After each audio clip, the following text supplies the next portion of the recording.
leak test the connection, slowly open the gas supply shutoff valve and apply the leak test solution to each threaded joint, including the connector, so that it covers all parts of the joint. If there are any leaks, you'll see bubbling, and that's a no-go. Tighten the connection and then retest. If tightening doesn't fix it, shut off the gas and remove and clean the fittings before reapplying thread sealant and reinstalling.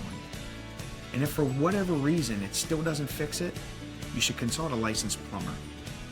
If there's no bubbling, rinse all joints with water and give yourself a big pat in the back, because guess what, you did it. For full details, warnings, and information, defer to our manual or contact Dormont directly. Hey, thanks for watching.